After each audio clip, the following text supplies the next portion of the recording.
কিয়ামতের ময়দানে হাউজে কাউসারটা রয়েছে সান্ত্বনাদায়ক জিনিস, নিজের পিপাসা মেটানোর জিনিস।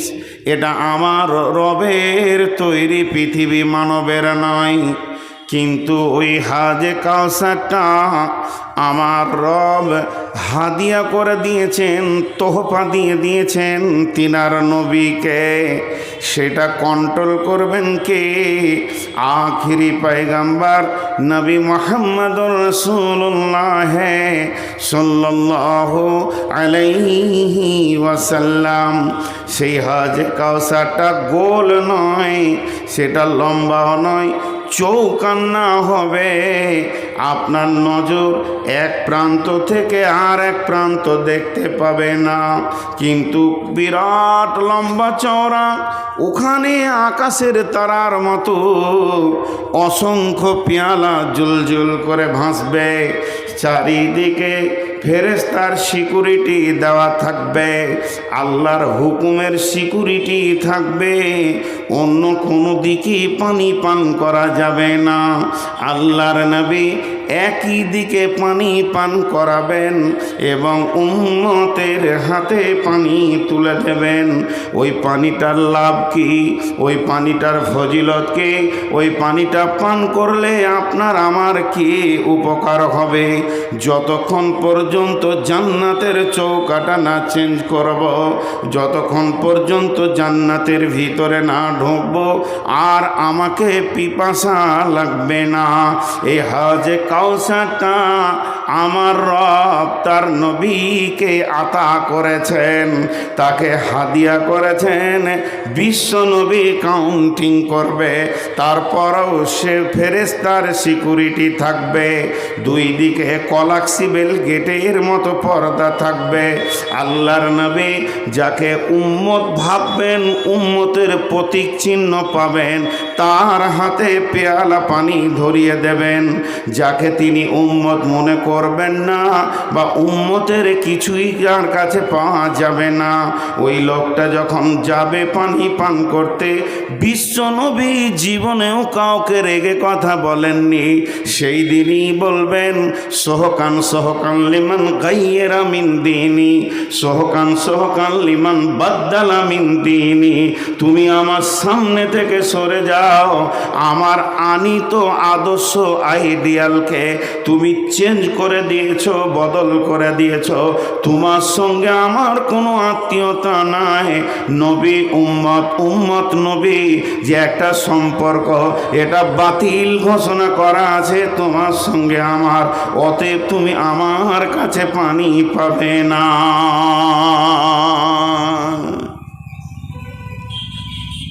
এখন তো পাসপোর্ট মোবাইলে হচ্ছে, ঘরে বসে বসে ফর্ম ফিল আপ করে দেবেন। এক যুগে কলকাতায় যে ফর্ম ফিল আপ করতে হতো, সেই যুগে পাসপোর্ট করেছি। তো জানলাতে দাঁড়িয়ে আছি, একটা নামের ভুল হয়েছে, খালি হর্ষটা বেঁকা হয়েছে, একটার সাথে একটা মিলছে না। তো ভিতরে যে কোন ফেরেশতা আছে, ও বলছে তোর এটা মেল হয়নি। তা আমি বলছি স্যার আর একটা ফিল আপ করি। তার আগে দুদিকে দুটো পুলিশ বলছে হট তোর হয়ে গেছে। ও ভাবলে না যে লোকটা কত কষ্ট করে এসেছে বর্ধমান থেকে। আবার দ্বিতীয় সপ্তাহে গেলাম লাইন দিয়ে। তো ঠিক আল্লাহর রসুলের নারাজি সংবাদটা পাবে তো জাহান্নামের ফেরেশতার ছাপ্পা মারবে, হট তোর হয়ে গেছে। আল্লাহ বহু বেয়াদবি দুনিয়াতে করে নিয়েছো, আর বেয়াদবি তোমাকে করতে দিব না। একটা জি, যারা রসুলের উম্মত, আমরা দাবিতে 16 আনা যে আমরা রসুলের উম্মত, কিন্তু যদি নবী মুহাম্মদ সাল্লাল্লাহু আলাইহি সাল্লাম নামে একটা গেট তৈরি করা হয়, যেরকম এয়ারপোর্টে ইমিগ্রেশনের গেট আছে, আপনি ঢুকবেন তো ঠিক কিছু নাই, টিক টিক টিক টিক মাল আছে, ধরা পড়ে গেল। তো গেটটাকে তৈরি করেছে যে মালগুলো পারচার করা যাবে না, সেই মালের ওপরে তাদের এমনভাবে সাজানো আছে আপনি পার করতে পারবেন না।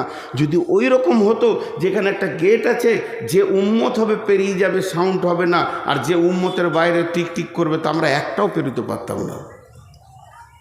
কারণ আমাদের অবস্থা কি, মাথার চুল থেকে নিয়ে পা পর্যন্ত রসুল একটু নেই। পানি পান করছে বাম হাতে, সাউন্ড কি?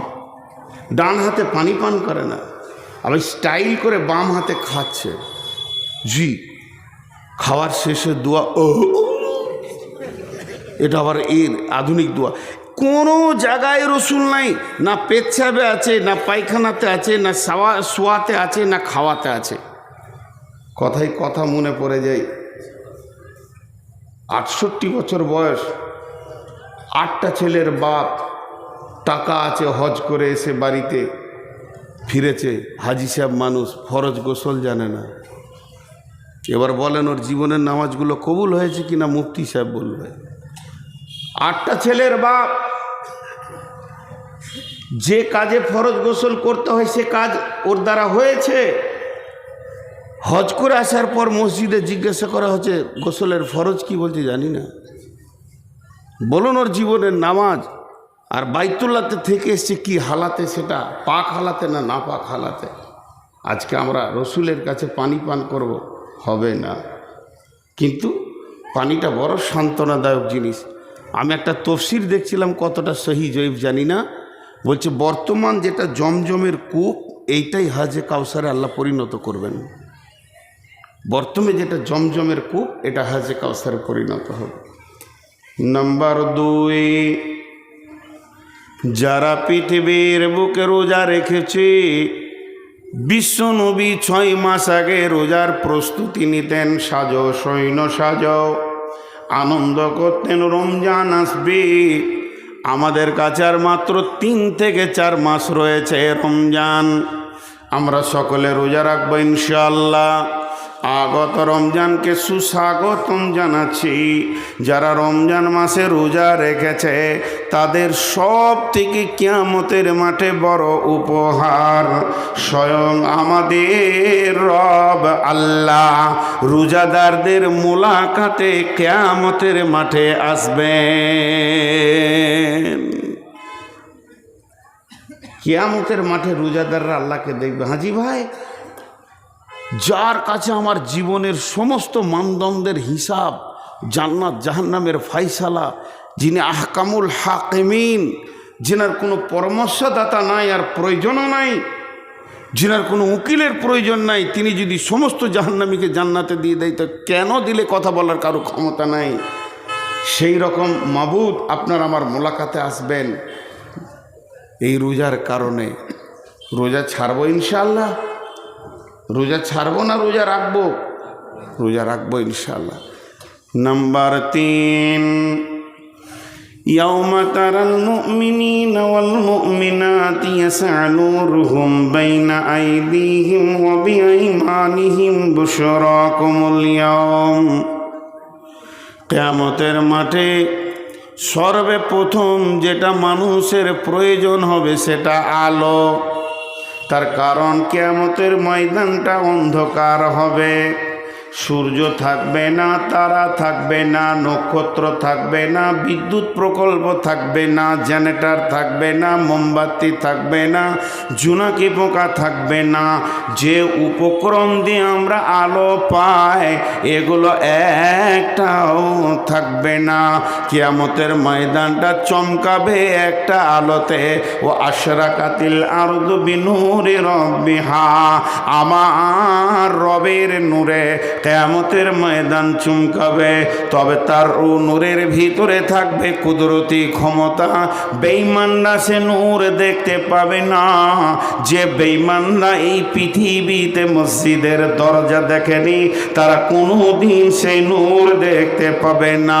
ওই দিন নূর দেখবে কে? ওই দিন নূর দেখবে যে 5 ওয়াক্ত সালাতে হাজির দিয়েছে। ইয়াউমা তারাল মুমিনিনা ওয়াল মুমিনাতি ইয়াসআ নূরুহুম বাইনা আইদিহিম ওয়া বিআইমানিহিম বুশরাকুমুল ইয়াউম। তিরমিজি যখন পড়ছিলাম তো একটা হাদিস পেয়েছিলাম যে এই হযরত আবু হুরায়রা উজু করছে, তেমনি করে পানি নেই, মানে এই পর্যন্ত টানছে। এই পর্যন্ত কোরআনে আছে ফাকসিলু উজুহাকুম ওয়া আইদিয়াকুম ইলাল মারাফিক, এই পর্যন্ত ও একটু বেশি করে টানছে।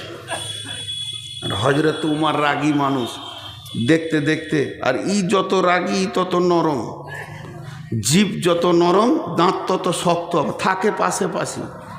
ঠিক আবু হুরাইরা আর হজরত উমার দুটি পাশে পাশে, মহব্বত খুব কিন্তু খুব নরম। উমার দেখতে দেখতে বলছে, এই তুই কতটা পানি টানছিস? বলছে এই পর্যন্ত, আর ও ঘাড়ে ধরেছে।